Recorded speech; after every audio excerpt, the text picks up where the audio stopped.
Good morning, everyone. Welcome back to Infinity Flame. My name is Jessie. Well, Jessica, but everyone calls me Jessie. So I promised you another video. It's been longer than I thought it would take, but I've been testing loads and loads and loads of fragrance oils. Unbelievable how many I have tested. So as you know, I am looking for fragrance oils without the warning signs in them, because in Belgium we have to pay a lot to the government if we use all the other types who have the warning signs. So non-hazardous scents. It's been a long road. I've tested loads of companies. I've also found one in Belgium, but I thought they weren't strong enough. So I contacted Julie from Forget Me Not Oils in Spain, and she helped me out yet again. So thank you again, Julie. So now I have a new scents, and I've picked 4 or 5 to put in my new candle range. So it's coming out the 1st of May normally. But these aren't scents that you can use in diffusers, because the scents I've used before that you also could use in diffusers without the warning label, they just weren't as strong as I wanted them to be in the candles. So I reached out to her again, and I had her list with the ones who were okay to use. So I picked out another 8 of them, not for the diffusers, just for the candles. And well, I've tested them last 2 weeks ago. Oh my God, they are just unbelievable, nice, strong. So my living room fills up in about half an hour. So strong enough to put in your living room, a bathroom, a bedroom. You only have to burn them for, I guess, 2 hours, maybe 3. The scent will go unbelievable everywhere. Okay, apart from that, that's why I've been taking a long time with this video.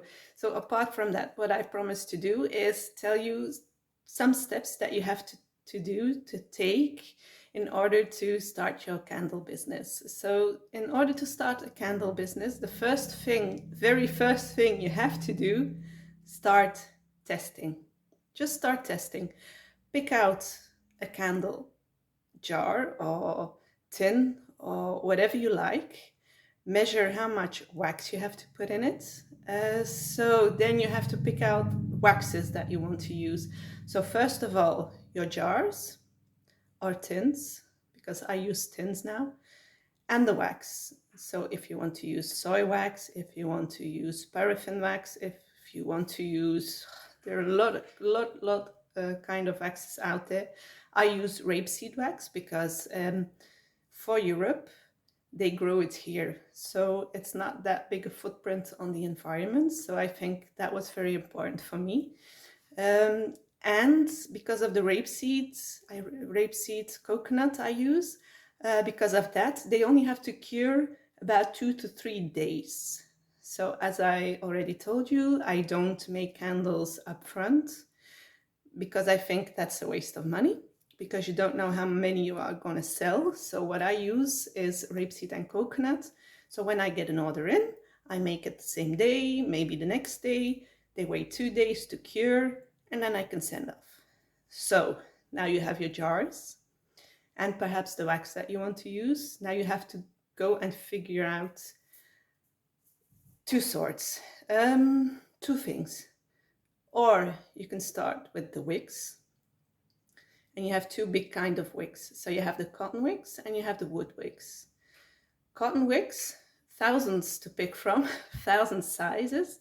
But if you have a candle company that you order from, normally they have this wick table,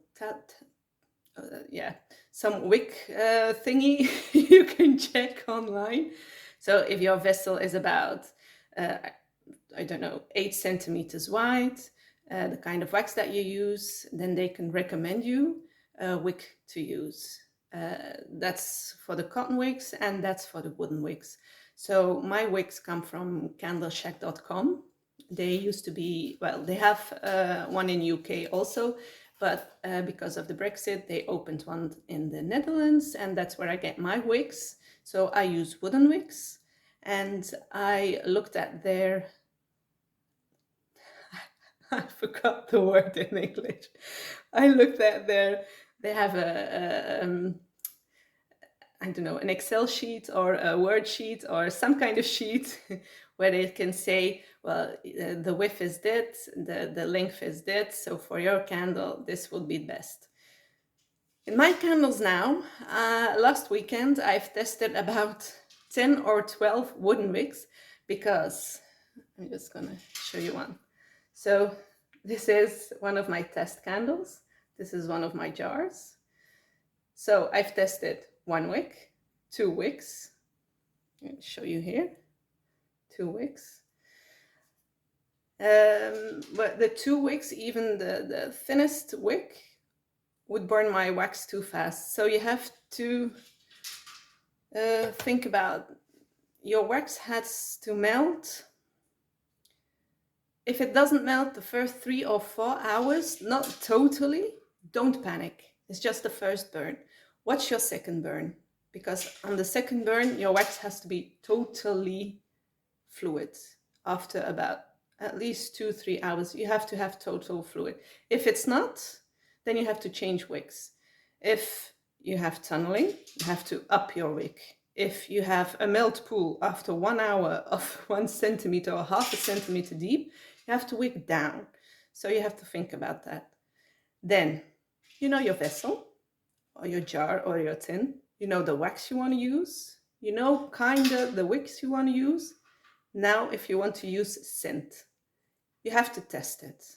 Because some wicks, like in my wicks, you have LB3, is good in the big vessels with kind of some sort of scent. But another scent or a different scent in the same jar, the wick could be too thin, or your candle wouldn't burn that good, or the melt pool doesn't ever come. So you have the dipping, you have to think about everything. So all I can say for a beginner, choose your vessel, stick with 1, maybe 2, and test. Test your wax, test your wicks, test your scents that you want to use. Then, if you are happy with it, if you're okay with it, if you can say, yeah, this candle is perfect, then you have to look for insurance. Because when something happens at someone else's house and they can prove it's because of your candle, you are going to pay a lot. If the house burns down because of your candle, you're going to pay a lot. If something happens to, I don't know, the table that they put it on, I don't know, something close to it that catches fire, you have to have insurance. That's one of the first things I looked at when starting a business. You don't really have to have a website to begin. I started on Etsy. For a Belgian girl, that's not that good, because there are a lot of UK people on it, USA people on it. They sell unbelievable fast and a lot. But in Europe, I don't think Etsy is that known. But you can start on Etsy, get a feel of it, put your pictures on it. Maybe some people will buy, maybe no one will buy. I only had 1 sale the first time I was on Etsy. So I quickly looked at other things I could do. So I opened my own web shop. So I am on Shopify. I pay the minimum. It's like $29. So in euros, it's $27 for 1 month. If you have questions, you can ask them. They can help you. They have templates that you can use. Just put your pictures on it. Make cute little texts about your candles or whatever. So I would or do a web shop or go on Facebook, Instagram, Pinterest. TikTok is heavily in right now, so a lot of TikToks, but then you also have to have a place you can send them to. That's why I say Etsy or maybe your own web shop. So I think that's it for the moment. Just don't forget, test your candles. Once you are okay and happy with your candles, look into insurance. Then look how you want to sell. Do you want to put it in shops? Do you want to go to markets? Do you want to put it on a web shop? Think about promoting it on Facebook, Instagram, Pinterest, TikTok, 1,000 things you can do. Just look around, follow some other candle makers, look what they sell the most, look at their pictures, maybe you can get some ideas from it, but never ever copy someone. Just do your own thing. If you like flowers, take pictures with flowers. If you like animals, take pictures with animals. If you like your garden, take pictures in your garden. If you like to keep it simple, just take a white background and just take pictures with a nice calming light, because that sells also. That were my first pictures and my candles went okay. I'm not telling you I'm a big seller. I'm just a huge candle lover.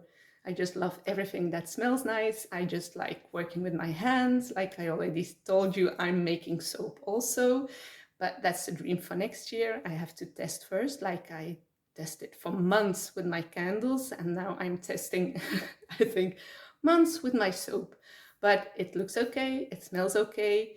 I don't get red hands, I don't get irritated. So, well, I think that's it for today. So I'm gonna be making some more candles and wax melts today, because I have a fair next weekend, and as you know, they don't have to cure that long. In 2 days cure, I put them in my box, label it. Oh, just another thing. Watch what you have to put on your labels, because on your warning labels, you have to put your name, address, company, UV code if you use certain scents, fragrances. I'm thinking, what else do you have to put on it? Batch number you have to put on. And then, yeah, well, the warning that you can get from the shop where you buy your fragrances. Well, it's Sunday now. I'm gonna wish you a very great day. I thank you for listening to my rambling about candles. And yeah, have a nice day, and I hope I'll see you next time. Thank you for watching. Hit the like and subscribe if you want to, so you can help my channel grow. Thank you again. See you later. Bye.